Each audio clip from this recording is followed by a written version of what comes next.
want to take you now to that news conference currently in progress with Kentucky State Police officials. Let's listen in. And then after that, I will come up here and conclude the press conference. Thank you. Good evening. Thanks for your patience. We just wanted to gather this evening to give you a little bit more information that we could release. Again, you'll not hear a lot about the crime scene or any particulars about the investigation. We don't want to do anything to hamper the prosecution of the person that has been arrested. But I will tell you again that at 7:57 a.m. this morning, a 15-year-old male student walked into the school with a pistol in his hand, immediately opened fired, striking 14 people. There were a total of 19 injured. 14 suffered gunshot wounds. Of those 14, 2 are deceased. 1 died at the scene, 15-year-old female Bailey Nicole Holt, H-O-L-T. There were a total of 6 transported to Vanderbilt Hospital. 1 died at the hospital, 15-year-old male Preston Ryan Cope, C-O-P-E. There are 5 still at the hospital in critical condition at Vanderbilt. There were a total of 19 injured. 5 of those were injured trying to escape the gunfire. We've been there all day processing the scene.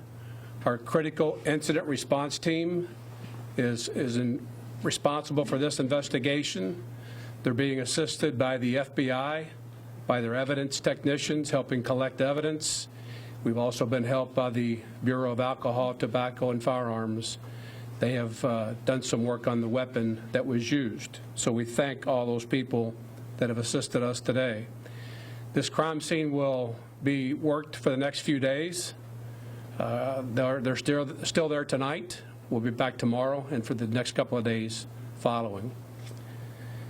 The FBI also has sent the victim specialist here to assist us with anybody that may have witnessed this or have a member of their family that's involved. And the Kentucky Emergency Management team has also assisted us in setting up 2 key locations. The first is the Family Resource Center at the Kentucky Agricultural Extension Office at 1533 Mayfield Highway in Benton. That will be a facility used for anybody that's connected with this shooting that may be in need of supplies, such as a student that lost his or her glasses there. So anything that's needs related, we'll refer you to that location. And then the counseling center we're setting up at Old Pepsi Bottling Plant, 1531 US 641 in Benton. And that's for those that are affected by this that need grief counseling, and there are many that will need grief counseling. And speaking of the human toll that something like this takes, I can't tell you a whole lot about what happened there today because I don't want to do anything to hurt the investigation, but I will address the human toll it takes.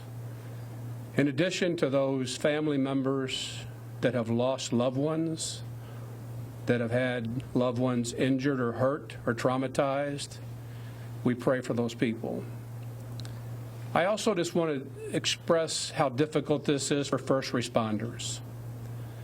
One of our first troopers to arrive on the scene saw the young lady that died there on the scene and thought it was his daughter because she had been dropped off at the school this morning as well. Same clothing description, same description. And he had to go over to convince himself that that was not his daughter.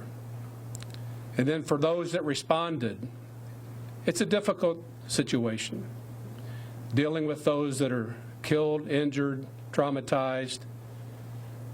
I pray for those first responders that had to go and witness this. The SRO that was assigned to the school went through a tough time this morning. And I failed to mention this morning, this 15-year-old was apprehended by a sheriff's office officer that was the first to arrive. Those people are all wrestling with the emotions from something like this. So I ask for you to remember them in your prayers tonight. We're not going to release any information again about the actual crime. I don't think we'll have another press conference tomorrow unless something comes up that we can share with you. Again, we still have 5 in critical condition and 2 deceased. So with that, we'll close the press conference. Thank you for being here. And I'll entertain just a couple of questions, but I probably won't answer them. But go ahead, sir. Commissioner, are you looking at bullying as a possible motive here? I won't go into that. Do you have any? How was the young man taken into custody without incident? Did he give up?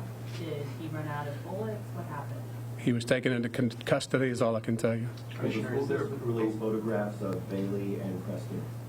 Say that again, please. Will the school district or you release photographs of Bailey and Preston? I'm sure in the days to follow, those photographs will come out, but I'm not prepared to do that tonight. Commissioner, do you believe this 15-year-old was targeting his victims? I'm not going to answer that.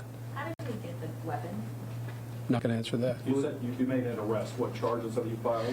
He's going to be charged with 2 counts of murder and numerous counts of attempted murder. Is that in the juvenile system or the adult system?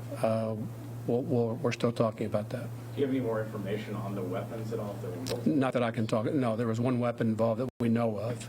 I'll also tell you that we had the ATF bomb detection dogs sweep the school and the parking lot. We're convinced that this was at this point, it looks like it was a sole shooter. It doesn't. There doesn't appear to be anybody else involved that we know about at this time. But again, we're still in the investigation. When you mentioned 19 injured, are you including in that number the 2 deceased, or is Yes, total of 19. Two deceased. Excuse me, were there any security guards at the school? There was a school resource officer at the school. Was he armed? Was she armed? That's all we're going to answer tonight. But thank you for being here. One more question, please. Mm-hmm. Has the shooter confessed? I'm not going to talk about that. Thank you. Question for Mr. Lovett. All right, we've been listening to the Kentucky State Police Commissioner, Richard Sanders, fielding some questions. Obviously, with an ongoing investigation, there's still a lot that he can't divulge. What he did tell us tonight were the names of the 2 young people killed. 15-year-old Bailey Nicole Holt died on the scene at that school, and 15-year-old Preston Ryan Cope, 15 years old, died at the hospital. We also learned 5 people remain in critical condition at this point. There were 14 people in all struck by bullets during this shooting. 5 other people were injured as they tried to escape that shooting. He told us that the FBI and the ATF have been assisting with this investigation. This crime scene is going to be still very actively worked over the next couple of days. He mentioned the human toll that, in addition to, of course, the family members of those killed and injured, he discussed that for first responders, particularly one first responder who arrived on the scene very early, who thought the girl who died was perhaps his daughter. This has been a traumatic event. As for the 15-year-old who was apprehended by a sheriff's office officer, we know that that individual is facing 2 counts of murder, numerous counts of attempted murder. He said unclear, or at least he did not want to discuss whether or not that individual will be tried as a juvenile. However, the prosecutor there, the local prosecutor, said that there would be charges, he would be trying that juvenile as an adult, but we'll wait to get more clarification on that. Meantime, there has been a family resource center set up, as well as a grief counseling center. And we're going to continue to monitor any additional details coming out of Kentucky after this high school shooting. 2 people dead, 5 people remaining in critical condition at this hour.